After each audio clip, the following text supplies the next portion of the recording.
All right, so we're going to talk about Kamala Harris versus Donald Trump. Who's got the strength? Who is strong versus who is weak? And this is commentary you're not going to hear anywhere else. Everybody else is going to be in the pro-Kamala camp, who's going to say Kamala's a champ and Donald Trump's a baby. Or they're going to be in the pro-Trump camp. They're going to say Donald Trump's a beast and Kamala's a DEI liar. Donald Trump is out there doing all these interviews and Kamala's hiding. She's afraid. She's weak. What am I going to tell you? I'm going to tell you the truth. I'm not in the Kamala camp. I'm not in the Donald Trump camp, right? I ain't caping for no politician, especially not a billionaire politician, but I ain't caping for Kamala either, right? So I'm gonna tell you like it is. So, first of all, let's start with the obvious. Donald J. Trump. Is he strong or is he weak? So, those who like him would argue that Donald Trump is strong, and certainly stronger than Kamala Harris. And they'll base that on, he's willing to go out there and do interviews, and Kamala's hiding. He went on CNN. He went on ABC. Was it ABC or CBS? Whatever it is. He went on the liberal news network. He went 3-on-1. Okay, first of all, you can't be bragging about he went 3-on-1 when you've been running around complaining that it was 3-on-1, right? If your candidate is a beast and he went up against 3-on-1, you know, if he's really a beast, he would have stood his own and you'd be bragging about, look how he destroyed Kamala. Even 3-on-1, he still destroyed her. That's not what you're saying. Right? You're not exactly saying that he lost, but you're saying that he lost, right? And the way you're saying he lost is by saying, well, it was 3-on-1, right? What does that mean when you say, well, it's 3-on-1? That means that's why he lost. That's what you're trying to say. You're trying to come up with excuses for why your boy lost. That is not strong, right? The other thing is people talk about how Trump is out there doing interviews and he's not afraid to go in unfriendly spaces, liberal news networks and stuff like that. Okay, I'm gonna tell you again, I'm gonna tell you like it is. I'm not a tribalist, I'm not on one tribe, I'm not caping for the left or the right? And I'm not this enlightened centrist that, you know, walks around, I'm in the middle, I'm nonpartisan, but every time you just so happen to lean on the right with everything. Right, that's not me. So, with that being said, the reality is Donald Trump going on unfriendly territory, going in a liberal media space, has less value than Kamala doing the same thing. The reason for this is that for Donald Trump, I mean, I hate to say it, I know people who like him, they're not gonna like this, but it's a reality. Donald Trump is like a DEI hire. They talk about DEI hire, they don't know what DEI even means. That's why they're always using it with people with my skin color, when DEI is not about my skin color, right? Women, handicapped, right? Minorities, right? It's various groups, but every time they say DEI, it's always somebody with brown skin. I wonder why. But the reality is, Donald Trump is more DEI than the people they normally talk about. Why? What do I mean by that? Donald Trump, you know, repeatedly keeps getting participation trophies, right? So he is able to get away with stuff that Kamala would not, right? For example, Donald Trump is unable to detail his policies and have an engaging discussion about how he would do things, which is why he keeps running on my record, their record is horrible, my record was good, and then he keeps pointing out things that were good under him, not pointing out things that he did, just pointing out things that were good under him, right? That's why he's being so passive and dancing around. He's unable to articulate his policies, his plans, what he's going to do for the country, right? Obviously, if I'm a partisan left-winger, I will make that as an absolute statement. That's not an absolute statement. He has articulated some things, right? He's talking about he's going to do mass deportations, right? That's something specific. You can get into details about how you're going to do it.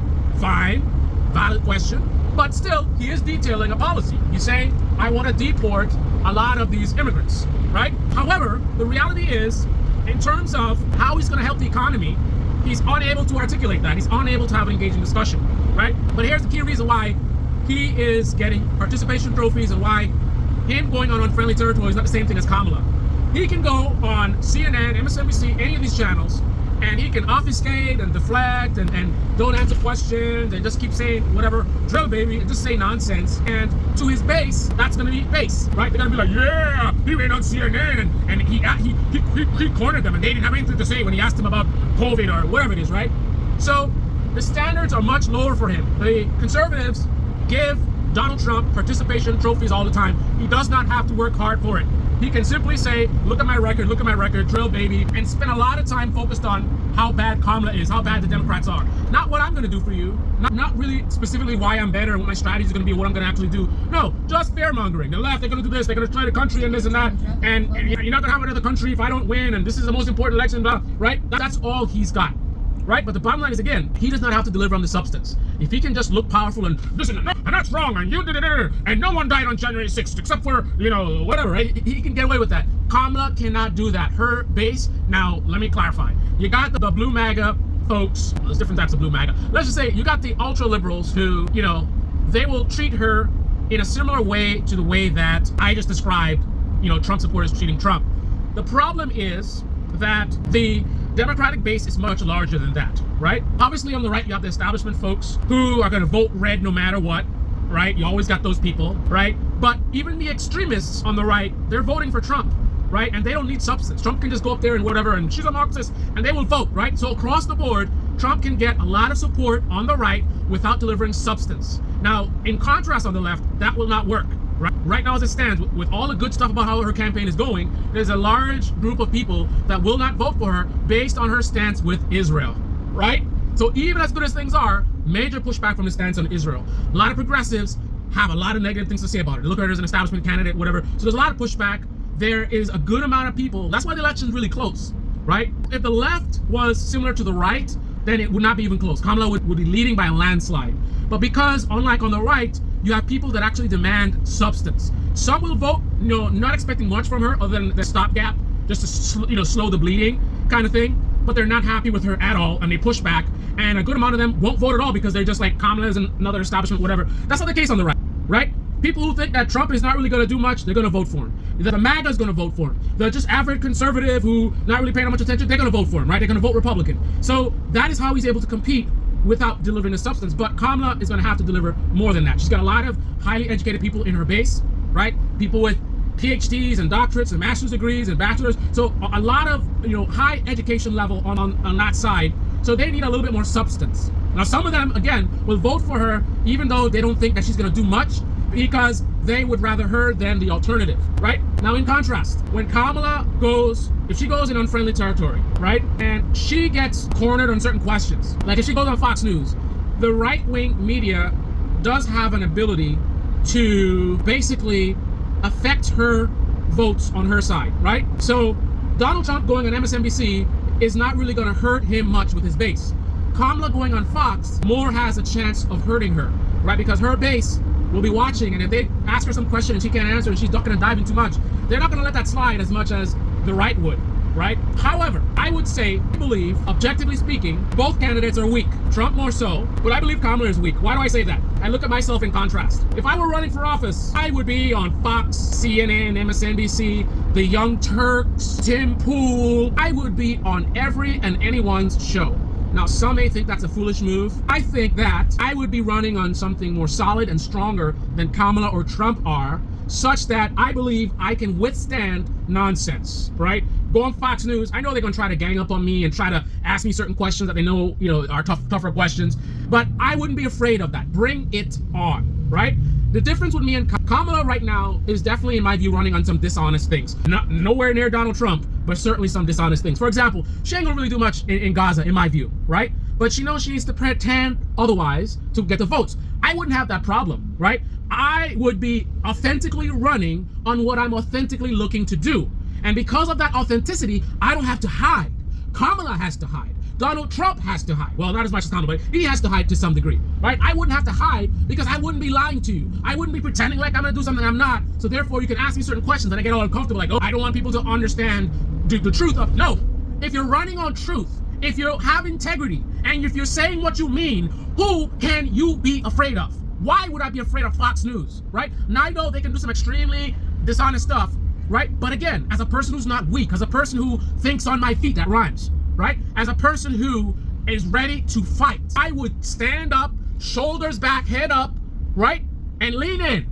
Between my own strategies that I come up with and also the professionals that I hire, I'd be very particular about hiring good strategists to work with me. We would be ready for the nonsense. We would strategize, and these guys, they're not very clever, right? We know how they operate. We know the talking points they use, right? And we go in there prepared for the nonsense. And we're also prepared for them to betray what we agreed on and to hold them accountable. So if I'm going to do a debate on Fox, I'm going to set very clear rules that will disallow them from going too far.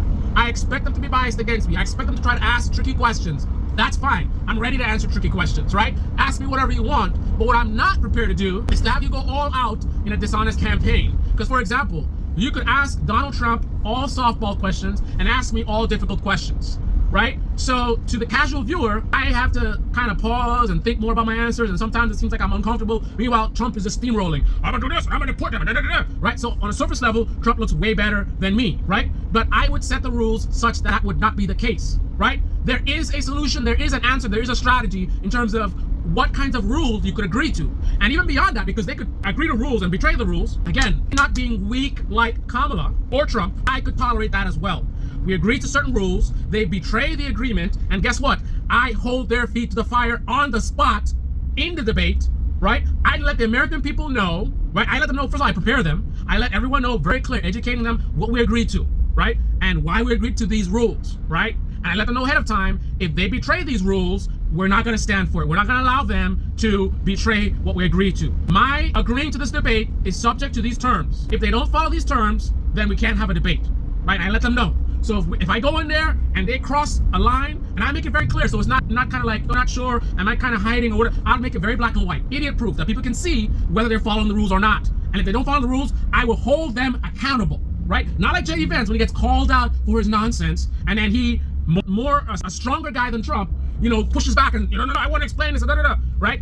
That's good strength, right? But his strength is on a foundation of dishonesty and lies. My strength will be on a foundation of honesty and truth, right? So I will be more effective than Trump, for sure, bouncing around and letting Kamala manipulate him. I'll be more effective than J.D. Vance. I would have his strength of standing up for myself, but I'll be standing up on truth, unlike J.D. Vance, which makes me the stronger candidate.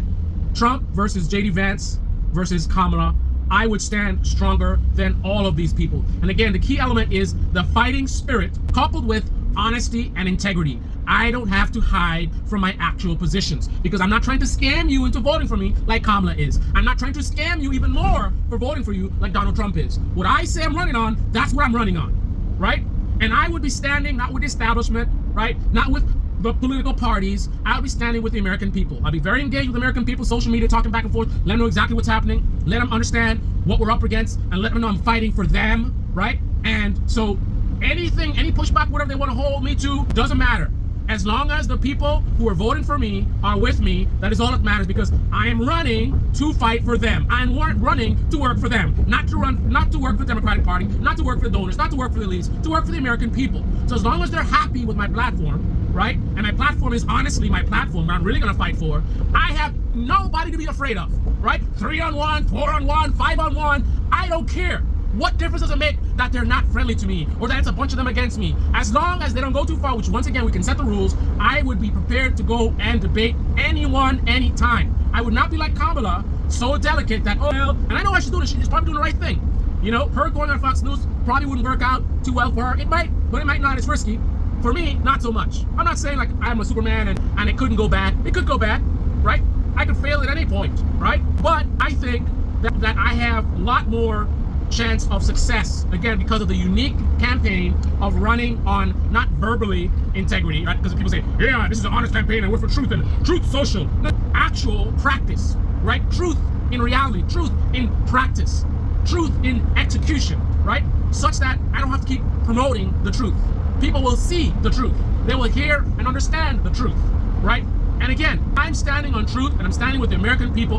Who should I be afraid of? No one. My only fear is with the American people. If I'm delivering what they want, that is all that matters. To hell with Fox, CNN, the Young Turks, or whatever with their agendas and their bias and sneakiness, whatever, irrelevant. That is what 3-on-1 looks like for someone who has strength, which that's not Donald Trump. And unfortunately, it's not Kamala Harris either, right? Because if she had strength, right, and she wasn't being dishonest, she would be able to handle Fox News, right? Bernie Sanders was able to handle Fox News. He went on Fox News, held his own, and actually got some conservatives to be like, what? I like this guy, right? If Bernie Sanders can do it, so can I. And so could Kamala if she was being honest. This is the Baby Channel. Click in the comment section below. Click on the like button, subscribe, smash that bell. Be well.